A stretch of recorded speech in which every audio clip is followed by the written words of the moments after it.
Olá a todos os seguidores do Grupo Liberal. Meu nome é Natália Mello, eu sou repórter aqui e a gente hoje recebe o Lamarck Santos, que é contador, especialista na área tributária e na área fiscal e diretor do Conselho de Jovens Empresários. Seja bem-vindo, Lamarck, à nossa entrevista de hoje.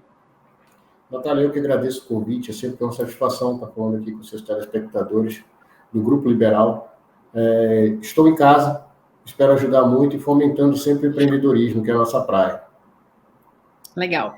Hoje a gente vai falar um pouquinho sobre o imposto de renda, né? A gente sabe que os prazos estão todos sendo divulgados recentemente, né? A gente está sempre alerta com o imposto de renda e a ideia é não deixar para a última hora.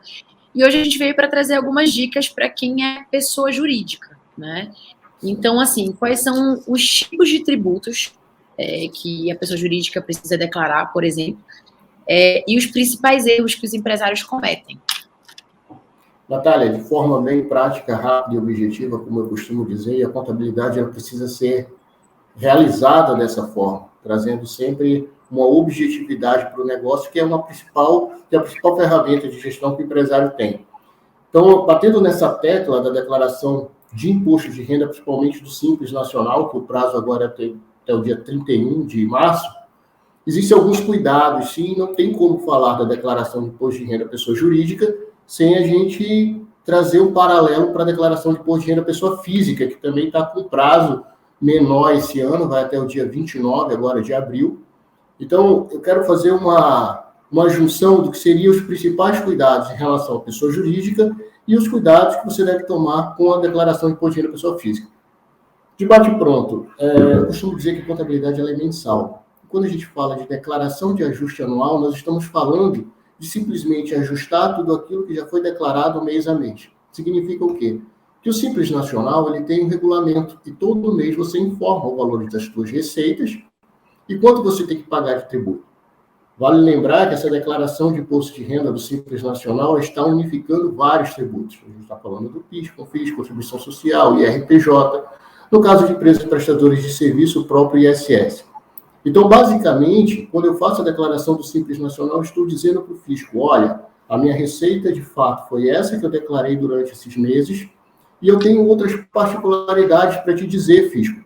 Seriam que particularidades? Então, eu costumo dizer que são os cuidados que nós devemos tomar ao informar a declaração do Simples Nacional.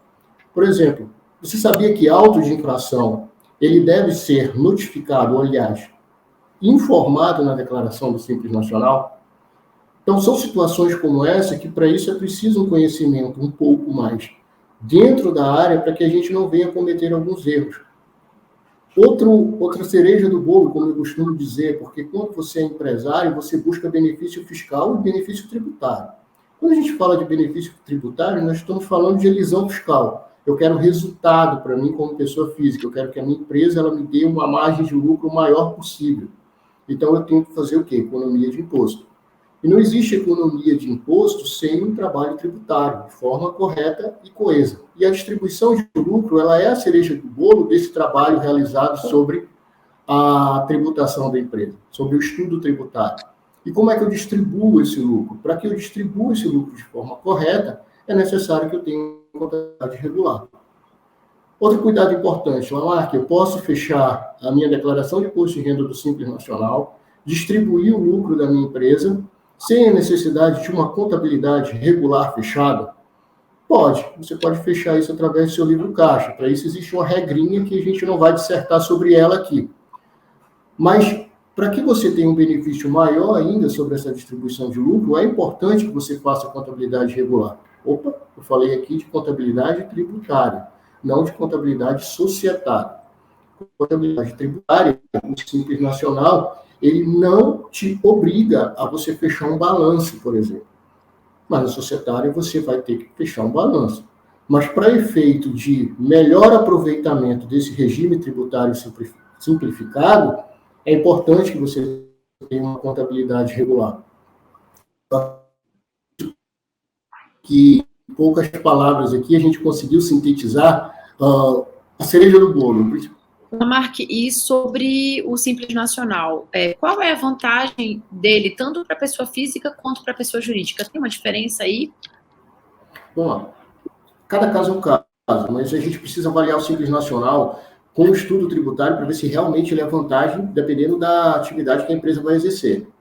Mas, em via de regra, para micro e pequenas empresas que estão começando um negócio, o Simples Nacional ele é vantajoso, sim. Agora, trazendo aqui um paralelo para o que eu acabei de falar, você precisa fazer o dever de casa de forma correta. Se você tiver o Simples Nacional com uma contabilidade regular, tu consegues trazer como resultado operacional para você um lucro de forma isenta e não tributável, no caso. Porque você vai conseguir trazer isso para a tua declaração de imposto de renda sem a incidência tributária na pessoa física. Lembra que eu te falei no início da nossa conversa aqui, eu expliquei sobre essa necessidade de você trabalhar sempre em conjunto aquilo que você está fazendo na pessoa jurídica e olhando sempre o lado da pessoa física. Então, são cuidados que você precisa tomar ao optar por um regime tributário para saber qual é a vantagem maior que ele vai trazer para a sua pessoa física. Cuidados com qual percentual que você tem do capital social dessa empresa, porque isso vai gerar impacto na hora de você calcular a distribuição de lucro em relação ao outro sócio. Então, são esses cuidados que a gente precisa ter ao tomar a decisão de optar por determinado regime tributário e um acompanhamento da contabilidade regular da empresa. Por exemplo, sobre os rendimentos, como é que esses empresários eles devem informar os rendimentos à Receita? Como é que funciona isso? Os rendimentos isentos e não tributáveis, eles já foram tributados e já foram classificados na contabilidade como uma distribuição de lucro. A lei brasileira, ela permite que você faça essa declaração. Lembrando o seguinte, não confunda a distribuição de lucro com o prolabore. O prolabore é aquele salário do empregador, certo? E sobre o prolabore, há a incidência do imposto de renda na fonte do INSS. Então, uma coisa é você ter o salário mensal, a retirada prolabore, e outra coisa é você apurar o lucro líquido da empresa para, posterior, fazer uma distribuição de lucro. Você conseguiu entender? Então, de forma bem clara, é preciso haver, sim, um trabalho de contabilidade regular, o dever de casa, como eu costumo dizer, para você saber tirar proveito daquilo que o fisco te oferece, no momento de fazer a tua declaração de imposto de renda. Perfeito. Assim, se a gente tivesse que enumerar agora os principais prazos, tem alguma data, alguma coisa que realmente esse empreendedor ele tem que ficar realmente ligado para que ele não perca o prazo? Declaração DEFIS, dia 29 agora, dia 31 de março, finaliza o prazo para a declaração do Simples Nacional e dia 29 de abril finaliza o prazo para a declaração de imposto de renda. E aí eu quero deixar também uma explicação bem rápida. Para que você tenha direito à distribuição de lucro, informação de prolabore, é preciso que você já tenha declarado lá para a Receita Federal, para a base de dados da Receita Federal, uma declaração que a gente costuma dizer que são declarações retidas na fonte. A cédula C que você recebe da tua empresa para declarar no teu imposto de renda. Então, você precisa fazer essa declaração acessória para que no cruzamento de informação entre a pessoa física e a tua pessoa jurídica, isso não venha te dar problema e você venha cair em malha. Entendi.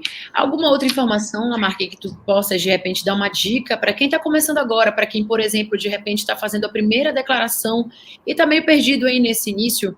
Tu falaste muito, acho legal, tu falaste muito de acompanhamento mensal, né? Não é deixar para perto da hora de declarar um imposto, mas tem alguma outra dica que tu possas dar para esse pequeno empreendedor ou até médio empreendedor que está começando aí? Vamos lá, quando a gente fala de regulamento, a Receita te diz o seguinte: se você recebeu acima de R$ 28.559,70, você está obrigado a declarar. Mas nesse regulamentozinho dela lá, em letras miúdas, você tem que entender como é que funciona o regime de caixa. Então, se eu sou um empreendedor autônomo e ainda não abri o meu CNPJ e eu recebo valores mensais, a minha tributação ela está no regime de caixa. Por isso se chama livro caixa. E é um erro muito comum a gente identificar profissionais autônomos que deixam para declarar suas receitas provenientes da atividade autônoma no momento de fazer a declaração de imposto de renda. Lembra que o nome é declaração de ajuste anual, ou seja, você só está ajustando tudo aquilo que você já fez o ano todo. Então, se eu estou no regime de caixa, eu devo declarar minha receita mês a mês e devo pagar o meu carnê-leão. E no momento que eu faço a minha declaração de imposto de renda de ajuste anual, eu só vou consolidar essas informações. O que eu estou querendo te dizer é que o imposto ele já foi pago lá na fonte. Então, se eu paguei imposto na fonte como um profissional autônomo, no momento em que eu declarar as minhas despesas, eu passo a ter direito à restituição. Se você deixa para declarar a sua receita total no momento de fazer a declaração de ajuste anual, você está tributando o imposto de renda? Sim, mas você não está tributando como diz o regulamento no regime de caixa. Você vai estar tributando sem incidência de multa e juros. Uma receita que você recebeu em janeiro, você está declarando agora em março ou abril desse ano. Você conseguiu entender, Natália? Então é um cuidado muito importante. Vale a pena a gente trazer essas informações, que eu costumo dizer que são informações do chão de fábrica, do dia a dia, de quem vive esse mundo contábil. E muita gente não conhece. Perfeito. Lamarck, muito obrigada por participar com a gente aqui desse bate-papo. A nossa ideia realmente é esclarecer algumas dúvidas, né? Para quem está, tanto para quem está começando, mas como para outras pessoas também, que às vezes, todo ano, às vezes tem novidades, né? Inclusive está aí. Tem alguma novidade esse ano? Tem alguma diferença na declaração? Alguma novidade? Natália, eu achei espetacular. A principal novidade, agora a gente consegue fazer preenchimentos por aplicativos. Não tem mais desculpa de dizer que esqueci, porque você pode ir fazendo a sua declaração no aplicativo do celular, você vai ter oportunidade de lembrar de toda a documentação que você precisa estar declarando. A obrigação acessória a qual me referi lá atrás se chama DIF, então a DIF ela é necessária para informar a cédula C. Se você passar batido em uma cédula C, você vai cair em malha. Então já fica outra dica aí para que os nossos contribuintes no estado do Pará, eles não venham ser notificados por esquecimento, que é um dos principais motivos de notificação de malha. Tá, Natália? Eu gosto muito de estar com vocês aqui, estou sempre à disposição e agradeço muito o convite. Perfeito, Lamarck. Muito obrigada. A gente agradece também quem acompanhou a gente aqui até o final e até a próxima. Um grande abraço. Tchau, tchau. Tchau, tchau.